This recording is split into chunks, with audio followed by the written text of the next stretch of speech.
Fairmount Cemetery is a historic state-recognized cemetery that was established in 1893. We are 119 years old. So you can imagine the history that is in this place. It's just short of 57 acres in size. Now originally, there was actually 3 cemeteries here, just for your information, because the Independent Order of Oddfellows had a cemetery on the east side. The main area where we are was the city cemetery. And over to the west here was an area called Pleasant View, which was the black community's own and separate cemetery.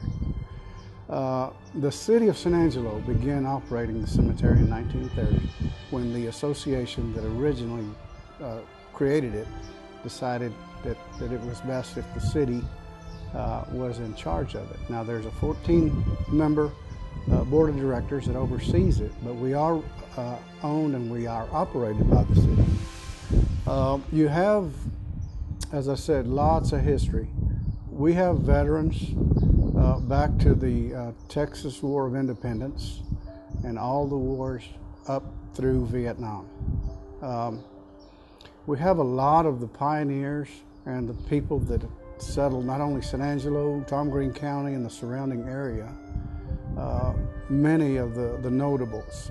I'm talking about M.D. Bryant Thruway, Houston Hart, the Nasworthys, who made the land available for this.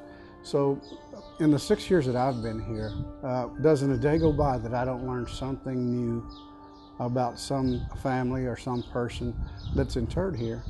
And it really is an interesting place to work. And one of the interesting things to me is that people drive through on Avenue N and they think that the place is full, and I can understand that because you look over here and it's, there's monuments everywhere.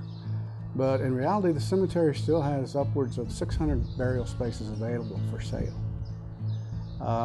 We are a perpetual care cemetery, so there is a trust fund in place to ensure that it will always be maintained. It has a dedicated city staff on the grounds that oversee the mowing, the trimming, and everything else involved in the maintenance and operation of the cemetery. So the cemetery has a long future in front of it. This gazebo that we're at right now, last year turned 100 years old.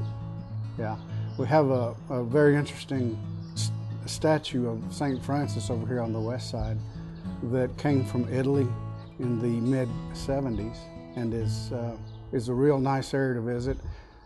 A lot of people come out here to walk. A lot of people just enjoy being able to get away from their busy lives and just be in the cemetery. A lot of kids in the neighborhood have learned how to drive here. I mean, there's a lot going on.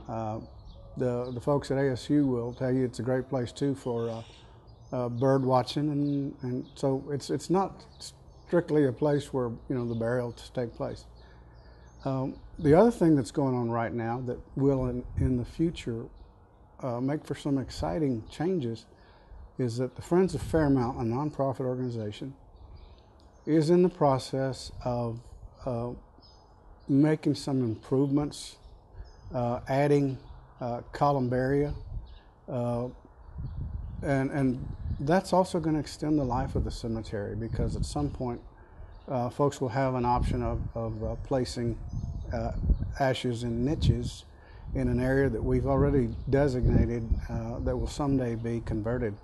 And the architectural renderings of that are really, really nice, and I'm looking forward to seeing that come to fruition. So a lot going on. We have about 120 funerals a year here at the cemetery. People go throughout the cemetery and place American flags on all the veterans that we know of, and it just makes for a really interesting spectacle to see the flags throughout the cemetery.